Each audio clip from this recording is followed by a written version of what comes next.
안녕하십니까? 잘 지냈나요? 우리가 지난 시간에는 자동차 직병렬 회로와 전력에 대해서 공부를 했습니다. 우리 직병렬 회로는 어떻게 풀어라 그랬죠? 먼저 직병렬 회로는 먼저 병렬의 저항을 구한 다음에 직렬 회로를 만들어서 우리가 흐르는 전류와 전압 강압 값을 구할 수 있다고 얘기를 했습니다. 그렇죠? 그리고 전력은 우리가 P는 VI 또는 I 제곱 R, R분의 V 제곱 이런 공식을 이용해서 우리가 전력과 에너지를 계산할 수 있는 걸 배웠습니다. 기억이 다 나죠? 오늘은 자동차에 사용되는 반도체 소자를 이용한 부품에 대해서 공부를 하려고 합니다. 먼저 우리가 공부한 내용을 한번 정리를 하고 넘어가려고 하는데요. 우리가 다 배웠던 내용입니다. 키르호프의 일법칙이라는 얘기는 이름은 처음 나오지만 배웠던 내용인데 내용을 보면 회로 내의 한 점으로 유입된 전류의 총합은 유출된 전류의 총합과 동일하다 이런 얘기예요. 우리가 지난번 병렬회로 풀을 때 어떤 직렬로 들어온 전류가 병렬을 만났을 때 병렬회로에서 나눠지는 것을 확인했죠. 그래서 병렬로 나누어진 전류값하고 직렬로 들어온 전류가 일치해야 그 문제가 맞다고 얘기를 했습니다. 그래서 어떤 회로를 볼 때 들어온 전류와 나간 전류는 항상 동일합니다. 그죠? 그래서 그걸 정리한 사람이 키르호프라는 사람인데 이렇게 얘기한 거죠. 회로 내의 한 점으로 유입된 전류의 총합은 유출된 전류의 총합과 같다. 이런 얘기예요. 그래서 지금 이 회로처럼 들어오는 전류와 나간 전류 이렇게 전류들이 구분될 때 들어오는 전류 I1, I2, I3는 들어오는 전류예요. I1, I2, I3가 전류 들어오고 있죠. I5, I4, I5, 6, 7은 나가고 있습니다. 그래서 들어온 전류의 총합과 나간 전류의 총합은 같다. 그래서 이걸 다 더하게 되면 들어온 전류 플러스 나간 전류를 마이너스로 계산하게 보면 총 전류는 0이 되는 거죠. 그렇죠? 이게 키르호프의 일법칙입니다. 우리가 오음의 법칙에 대해서도 면접할 때 물어보지만 키르호프의 일법칙이 뭐냐 이런 얘기도 물어봐요. 그러니까 꼭 기억을 하기 바랍니다. 자, 다음 문제 한번 풀어볼까요? 다음 그림에서 I1은 3A, I2 2A, I3 4A, I4 5A일 때 I5에 흐르는 전류값은 얼마인가요? 이라는 문제입니다. 한번 풀어볼까요? 자, 키르호프의 일법칙, 들어온 전류와 나간 전류의 합은 같다. 그 공식을 이용해서 문제를 풀면 되죠. 그렇죠? 자, 구했습니까? 답을 한번 볼까요? 자, 답은 2A네, 2A. 그렇죠? 2A가 어떻게 해서 2A 나왔을까요? 자, 보면 키르호프 일법칙 시그마 i는 제로. 그래서 들어온 전류가 1번 I1과 I4는 들어온 거고 2, 3, 5는 나갔네요. 그러니까 들어온 전류는 플러스 I1 마이너스 I2 나간 전류 마이너스 I2 마이너스 I3 3도 나갔으니까 그 다음에 4는 들어왔죠. 그러니까 플러스 I4 마이너스 I5를 하게 되면 이 토탈 값이 0이 나와야 됩니다. 그래서 이 숫자를 다 더해보면 이와 같이 돼서 3 마이너스 2 마이너스 4 플러스 4 마이너스 I5 하면 이게 0이죠. 그죠? 그러니까 I5를 쭉 넘기게 되면 이렇게 계산해서 답이 2, 그다음 2. 그래서 I5는 2A. 2번이 되겠죠. 그죠? 잘했습니다. 자, 키르호프의 이법칙, 우리 이법칙도 배운 건데 임의 한 폐회로에서 소비된 전압 강화의 총합은 기전력의 총합과 같다. 이런 얘기예요. 직렬회로에서 굉장히 많이 나왔던 문제죠. 그렇죠? 직렬회로에서 전압 강화, 이 저항에 의한 전압 강화 V1과 V2의 합은 뭐와 같다? 기전력과 같다. 직렬회로에서 많이 나왔던 문제입니다. 이것이 바로 키르호프의 이법칙이에요. 자, 키르호프의 일법칙은 뭐라고요? 이미 한 점에서 회로 내의 이미 한 점에서 들어온 전류와 나간 전류의 합은 같다. 그게 키르호프 일법칙이고 이 법칙은 저항에 의한 전압 강화의 합은 뭐와 같다? 기전력과 같다. 이것이 키르호프의 이법칙입니다. 알겠죠? 꼭 기억하기 바랍니다. 자, 오늘은 이제 그 반도체에 대해서 공부를 하려고 하는데요. 자, 반도체란 무엇일까요? 우리가 우리 반도체 그럼 삼성전자가 생각나죠? 삼성전자가 반도체로 굉장히 유명합니다. 특히 이제 그 D램 생산으로 세계 1위를 차지하고 있는데 반도체라는 게 뭘까? 여러분 그 도체라는 얘기 들어보죠. 도체는 뭐죠? 도체는 전기가 굉장히 잘 통하는 물질을 도체라고 합니다. 그 반대말은 부도체죠. 부도체.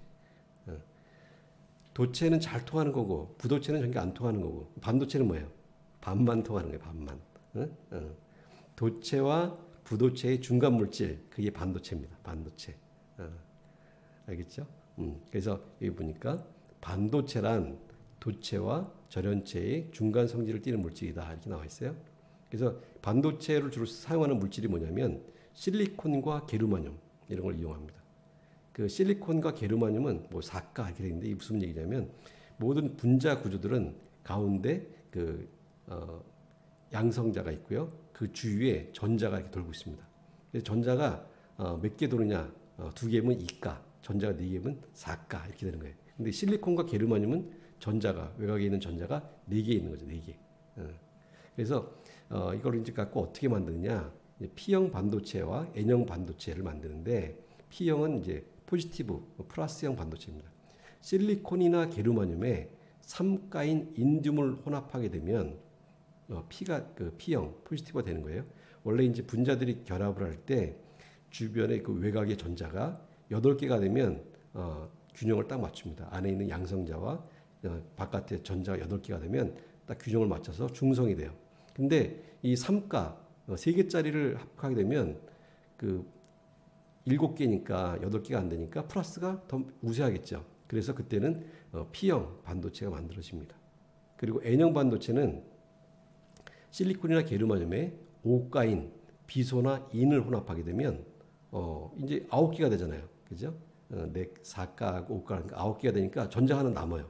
그래서 그 양성자보다 마이너스가 더 많으니까 그때는 이제 마이너스를 띠게 되는 거죠. 그래서 그런 것 같다 우리가 N형 반도체 이렇게 합니다.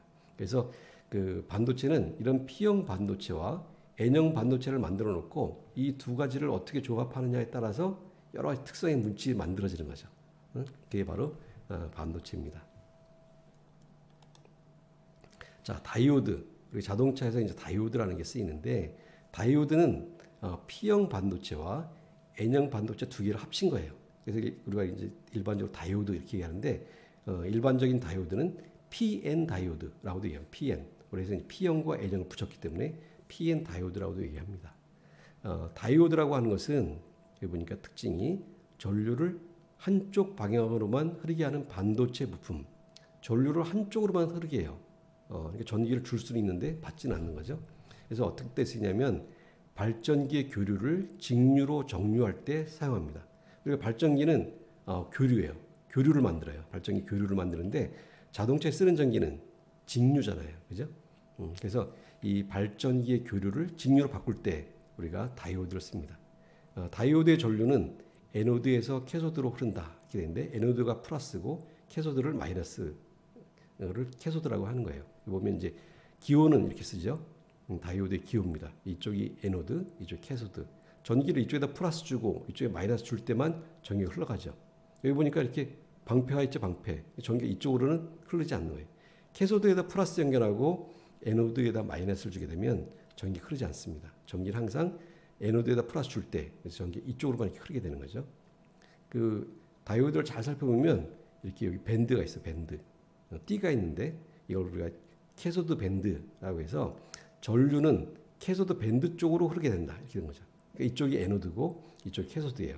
그러니까 전기를 항상 다이오드를 쓸 때는 이쪽을 플러스 연결하고 이쪽을 마이너스 연결하게 되면 전기가 이렇게 흘러갑니다.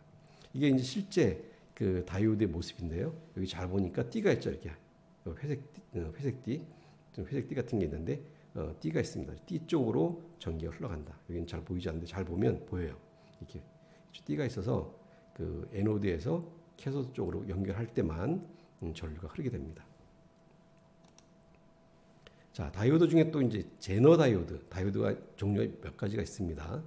제너 다이오드라는 게 있는데 제너 다이오드는 전압이 어떤 값에 도달하면 역방향으로도 전류가 흐르는 다이오드. 다이오드가 항상 한 방향으로만 흐른다 그랬잖아요. 그죠? 한 방향. 그 아까는 에노드에서 캐소드 쪽으로 그렇게 흐르는 게 순방향이에요. 순방향. 순리대로 사는 거죠. 순방향. 근데 제너 다이오드는 역방향으로도 전류가 흐른다. 즉 캐소드에서도 에노드 쪽으로 전류가 흐를 때가 있는 거예요. 근데 항상 흐르는 게 아니라 어떤 값에 도달하면 그래서 역방향에서는 항상 동일한 전하 강압값을 구할 수 있어서 전압 기준 회로 또는 정전압 회로 등에 쓰인다 이런 얘기죠. 이게 무슨 얘기냐면 우리가 이제 자동차에서 발전기가 이제 일을 할 때 여러분 그 자동차 천천히 엔진이 돌 때는 발전기에서 나오는 전압이 낮아요. 그러다가 전압 엔진이 점점 빨라지게 되면 발전기가 빨리 돌면서 점점 전압이 상승하죠. 근데 전압이 크게 되면 발전기 돌려서 배터리를 충전하잖아요. 그죠? 근데 그 배터리가 무조건 큰 전압이 들어오면 좋은 게 아니라 15V 이하로 들어와야지 15V 이상이 되게 되면 배터리가 과충전이 돼서 배터리가 망가집니다. 그럴 때 이제 제너 다이오드를 쓰게 되면 15V 가까이 되게 되면 전압을 다른 쪽으로 빠지게끔 만들어주는 거죠. 그래서 항상 15V 이내로만 배터리가 충전될 수 있게 그럴 경우에 우리 제너 다이오드를 쓰는 거죠. 그래서 제너 다이오드는 주로 이제 전압 기준 회로 또는 정전압 회로 일정한 전압을 얻으려고 할 때 이런 제너 다이오드를 많이 씁니다. 그 제너 다이오드 기호를 보니까 이렇게 되어 있네요. 아까랑 비슷한데 어떻게 되어 있어요? 끝에가 꺾여 있죠. 이렇게 꺾여 있습니다. 제너 다이오드는 끝에 꺾여 있어요. 그래서 이쪽이 에노드, 이쪽이 캐소드. 에노드에서 캐소드로는 항상 흘러요. 근데 캐소드에다 플러스를 연결하게 되면 연결하고 에노드에 마이너스 연결하면 보통 때 안 흐르다가 어떤 정해진 값이 있으면 그때만 흐르게 되는 거죠. 그런 제너 다이오드 파트 넘버에 따라서 이제 볼트 값이 다 달라요. 어떤 건 10볼트에서 역방향으로 흐르게 되는 거, 어떤 건 15볼트에서 흐르는 거, 이거 이제 파트 번호마다 특징이 다 있기 때문에 자기가 이제 원하는 파트를 구해서 사용하면 되는 거죠. 이건 이제 그 특성을 보여주는 건데 이쪽이 순방향, 이쪽이 이제 전압을 얘기하는 거고 이쪽이 이제 흐르는 전류를 얘기하는 거예요. 이제 순방향으로 연결하게 되면 한 0.7V 전압만 걸려도 이 전류가 급격히 증가합니다. 잘 흘러가요. 근데 역방향으로 전기가 잘 흘러가지 않죠. 이렇게 전압을 역방향으로 쭉 증가해도 잘 흐르지 않는데 어떤 일정한 값이 되면 갑자기 확 흐르게 돼요. 그게 이제 제너 다이오드가 설정된 값, 그 값이 되면 역방향으로도 전류가 흐르게 되는 거죠. 그런 다이오드를 제너 다이오드다 이렇게 얘기를 합니다. 자, 발광 다이오드. 여러분 이제 LED라는 말을 많이 들어봤죠. LED. LED가 발광 다이오드인데 발광 다이오드는 그 LED라고도 하고 LED가 무슨 약자냐면 Light Emitted Diode의 약자입니다. 그래서 LED는 일반 다이오드처럼 순방향으로만 전류가 흐르고 전류가 흐를 때 스스로 빛을 내는 특성을 가지고 있어요. 우리가 이제 컴퓨터를 켤 때 컴퓨터가 막 이렇게 그 컴퓨터 돌아가는 거 깜빡깜빡 보여주잖아요, 그죠? 그런 것들이 다 LED고, 그 다음에 크리스마스 트리 이런 것도 LED로 많이 하죠. 이게 보면 색깔도 여러 가지예요. 흰색, 빨강색, 뭐 그린색, 노란색 여러 가지가 있어서 아름다운 색을 발할 수가 있습니다. 발광 다이오드의 그 기호를 보면 이렇게 돼 있네요. 다이오드가 똑같은데 빛이 나가는 거예요. 이렇게 빛이 나가는 거, 나가는 게 발광 다이오드입니다. 그래서 이제 회로를 그릴 때 이제 회로의 표시를 이렇게 하죠. 그러니까 이제 회로가 있으면 배터리, 스위치, 저항, 이 발광 다이오드. 이게 이제 다이오드에 빛이 나가는 게 표시하면 얘는 발광 다이오드를 설치했구나 이런 뜻입니다. 그죠? 자, 그다음에 포토 다이오드가 있어요. 자, 여기 보니까 역방향으로 전류가 흐르는 예외적인 두 가지 다이오드. 다이오드는 다 순방향으로 흐릅니다. 그런데 역방향으로 흐르는 게 딱 두 가지가 있어요. 그게 뭐라고요? 제너 다이오드와 포토 다이오드. 이 두 가지는 역방향으로 흐릅니다.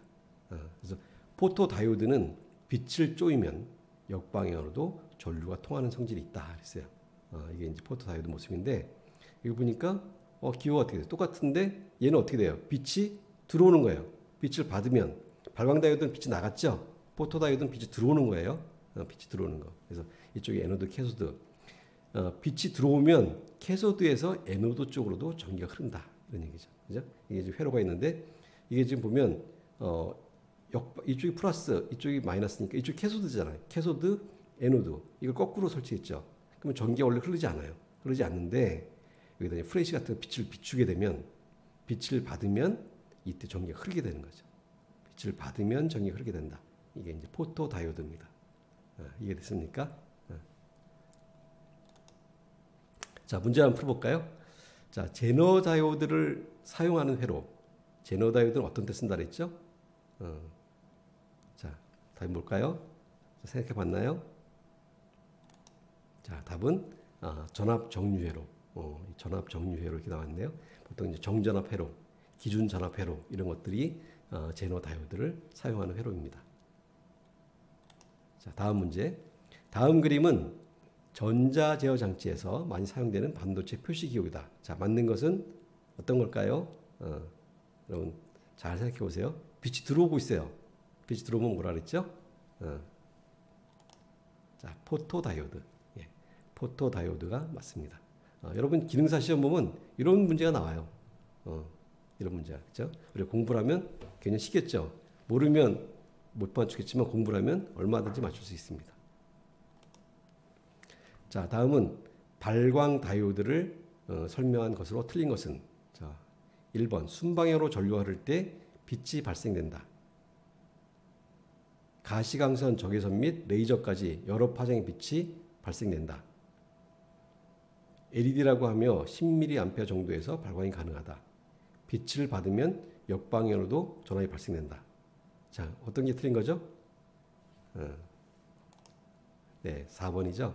빛을 받으면 역방향으로 전압이 발생된다. 이게 답입니다. 여기도 보면 LED라고 하면 10mA 정도에서 발광이 된다. 그런데 LED가 좋은 점은 굉장히 작은 전류를 쓴다는 거예요.